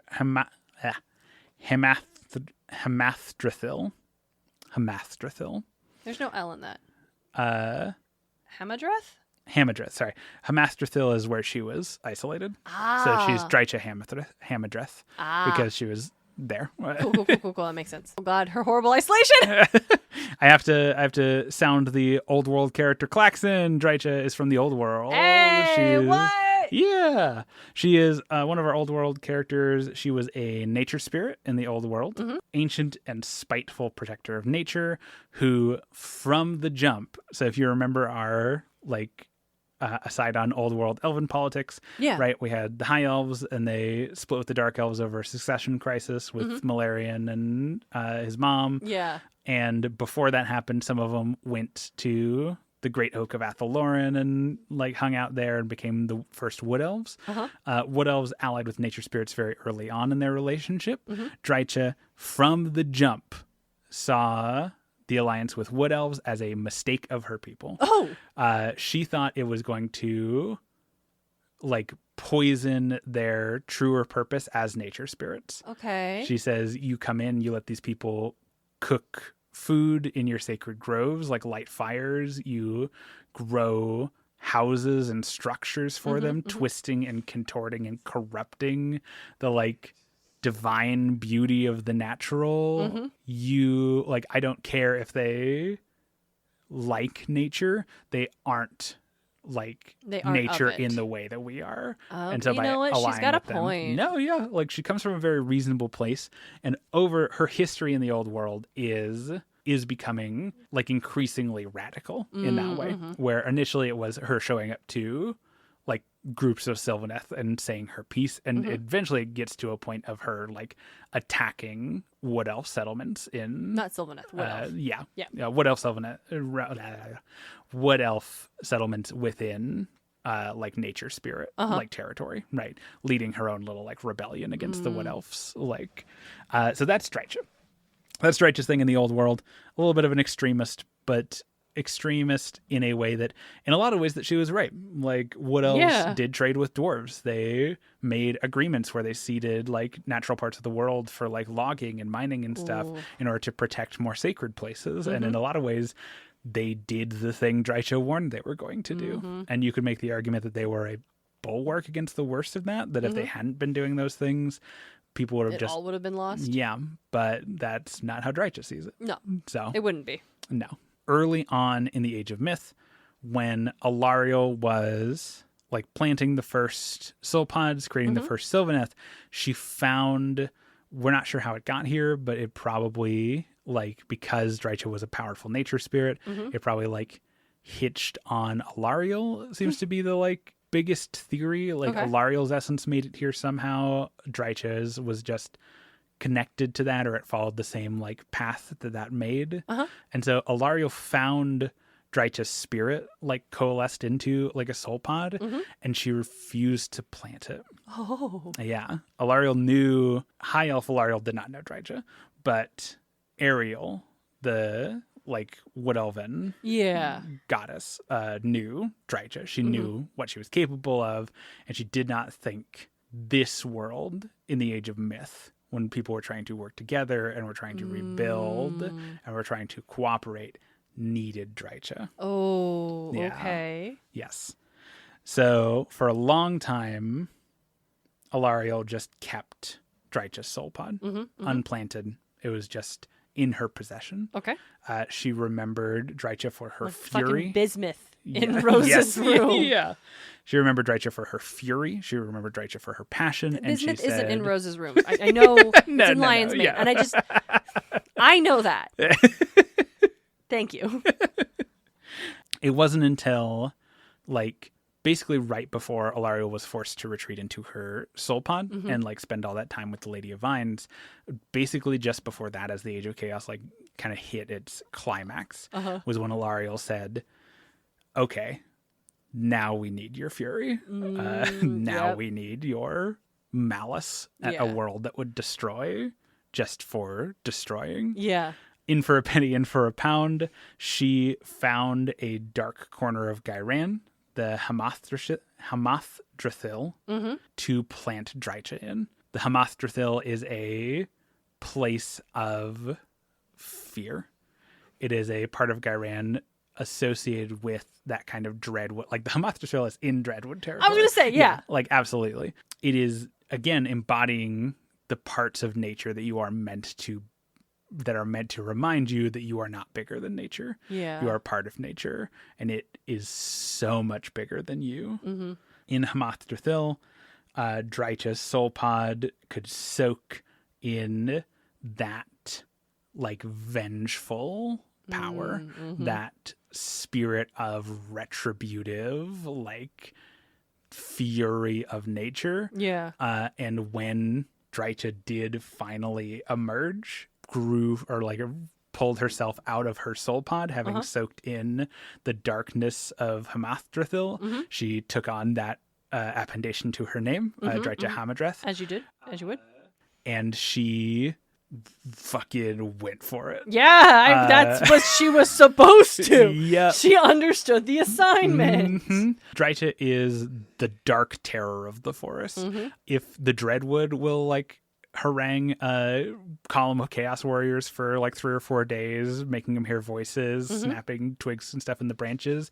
Drycha is pulling individual chaos warriors out of formation on the forest path and just disappearing them. Well, yeah, you're right. Slowly picking them apart somewhere where you can hear them screaming. Oh, No, she worse. is Sorry. malicious, malicious. Right. Knows the value of fear. Drycha is, I have in my notes, it worked too well. I was gonna say, Drycha was reborn as a monstrous thing. Hey, do you think it would have been this bad if she had planted her in like Springleaf? I don't think so, but I think she would have been less effective as a fighter. Yeah, and for sure. That's if Alaria had been like, well, I don't want to just leave you in a soul pod, that would be rude. Yeah, but you don't. We don't need the aggression. I think there's no way to truly balance the scale on that. Like if she had planted Drycha early in Springleaf or one of the other glades, I think we still would have gotten like divisive, like mean, like unwilling to work with people. Maybe it would have helped Springleaf if Drycha was there. True. And so this is, like I said, this is the in for a penny, in for a pound. Yeah, might as well commit. Double down. Yeah, we don't need... Hey, Nurgle's here, so yeah. Yep. Drycha is almost like a creature of shadow. She can walk the forest paths, but she can also step between any shadow cast by a natural thing. Yeah, Drycha reminds you that it is actually not a foolish thing to be afraid of the dark. But I don't want to imply that, like, Drycha is a monstrous thing in her form and in the way that she acts a lot of the time. But I don't want to imply that she isn't, like, lucid. Drycha is like a character. Yeah. She is a character who... She's not a raging Hulk. She is fully devoted to her fury, to her vengeance. But that doesn't always take the form of her just doing like the thing that she is wont to do. And one of the ways that we can see that is that Drycha has self-appointed herself as the leader of the outcasts. That cast of Sylvaneth who can't hear the spirit song, the ones that we're not quite sure why that happened, like that big chunk of Sylvaneth history that Alaria struck from the song. Drycha considers herself the leader of the outcasts, and in fact, during the time when Alaria was stuck in her soul pod, like recovering with the Lady of Vines, Drycha claimed to be the new Everqueen. Hey, that's crazy. Yep. Drycha said, I am like a survivor of the old world. I am a spirit of great power. Alaria has failed us in this moment, and my fury and my malice are the things that will lead us into tomorrow. You know what? Honestly, fair. All things considered. No one else is in charge. Not a bad take, yeah. The queen is gone. Queen goddess is gone. Her consort is gone. I mean, yeah, you're the oldest one here. Sure, let's fucking go. So yeah, she, like I said, she's leader of the outcasts. She is not technically part of the Dreadwood in like an allegiance sense, but she definitely works with the Dreadwood the most. But if anything, Drycha doesn't really follow like orders or like military stuff. No, she wouldn't. Yeah. Drycha just kind of tends to go places and murder people. And usually that's chaos people. So whatever. Usually though. Yeah. There are definitely logging settlements that are just pieces because Drycha got to them before someone could tell them to leave. Yeah, I mean, Alaria said don't build there. The current version of the game rules, Drycha's like main ability on her war scroll is that when you roll a charge for her, she can then measure that charge from any terrain piece on the board. Oh God! Because she's in your fucking walls, right? No. She's not in the walls. She's in the fucking earth itself. It's true. Because she would not be in the walls. Adults in the walls? A man-made structure? She would never. She's in the very air. Yes. She's in the trees. She's in the goddamn trees. Just those huge taloned hands coming out of a tree and grabbing you. It's so upsetting. She's very spooky. But yeah, that's Drycha. She's fun. Like, she's a lot. She's a lot. I don't know what we're going to do with Drycha if we win, right? But Yeah. But she's here for now. I don't know if retirement would look good on Drycia. No. But that's the thing Alara's going to deal with later. Yeah, she's here for now. She has the big honeycomb on her. Yeah, for the tryptophobia. Sorry about that. Here's the thing about that, though. Actual honeycomb is fine with me. It doesn't give my brain the thing. No. That is not doing the pattern of honeycomb. That's doing something else. It's she has a bunch of Look at it again. spites that live in her like armor. Wait, like bees? Yeah. Form honeycombs. In past editions, I think she's still, everyone just jokes and calls it her shooting bees at you. That is funny. All right, it is more honeycomb looking than I realized before. And actually, that helps my brain a little bit. Oh, good. It's the little like circles I don't like, but the honeycomb pattern is a little bit finer. I don't like it. I don't know what it is. Yeah, no, I get it. It's that thing my brain does, and I'm like, Yeah. why are you like this? And that was probably what our listeners thought a lot of this episode. Yeah. Love you all. Yeah. Hey, that color palette you picked looks really good. True. I think True. you're going to strike fear into your opponent's hearts. Yes, definitely send us your Sylvaneth color schemes. That'd be really cool. I've been painting some Sylvaneth of my own. They're a fun painting project, and so I'm getting a hoot out of them. That's neat. Yeah, but those are our famous faces. Like I said, I have a note here about Ilario, like she's in her dwindling aspect. That's what we call fall. And dog days of summer. Yeah. Oh God. Help. Triggered. And she's tasked Belthanos with finding Kurnoth, and otherwise she is just trying to on some level hide the fact that she's starting to dwindle, right? Like spending more time at her like seat of power, trying to be more administrative, because she does not want either the Sylvaneth or especially like their enemies to know that the goddess of life is not as much of a force in the world going forward. You don't want the chaos demons to know that. Correct. Or Nagash. No. You don't want Nagash to go with that either. No. Also, sorry, I speak more to rules when I like play an army, and of course, don't super play Sylvaneth. I just like got and painted a bunch of models at like a Manic episode. But I played a couple of games with them, and I like I said, the reason we're here is because I like how AOS can use rules to tell story, right? And Ilario's got some really fun ones. Like if you kill Ilario in a battle, she just comes back. Yeah. She's the goddess of life. Don't be stupid. Yep. Don't waste your goddamn time. She just comes back. She gets to pick at the start of each battle round a season to emphasize. Ooh. And it just like hits the whole battlefield where maybe everything hits harder now, or everything's a little bit more sluggish because we're in winter, or a lot of fun. Nice. Or she herself is a better wizard, which is fun. That's really cool. Yeah, I love that. Big fan. I love these scary ass tree people. This Right? was awesome. I They're enjoyed this immensely. great. I mean, I always enjoyed huge- recording, but these are fucking fun. I'm a huge Sylvaneth fan. They're a joy. It's just, I mean, all the ones, I don't, this one particularly, I forgot for a minute, but I am at my heart of hearts a fairy girl. So like, oh no, you got me. The spooky, scary, like tree elf fairies, dryads. Yeah, that's my shit. That's my absolute jam. Let's run it. We look forward to your upcoming romantasy novel. God, let's finish the first. It's a funny bit the whole time, but let's finish my actual draft first. I've been trying to think of a name the whole time. I have too. You know what else I've been trying to think of? The fucking sign off that Twilight Sparkle does for Celestia in her letters. And I can't remember. I even tried looking it up, and I couldn't get the right keywords down to find it. Dang. So, well, unfortunately, that's our time. Thank you so much for joining us, listeners. I have been, as always, your Grum King, Dalton Montgomery. and I just told you I couldn't remember what my sign off was going to be. I love you. Bye. It's Darien. Bye-bye.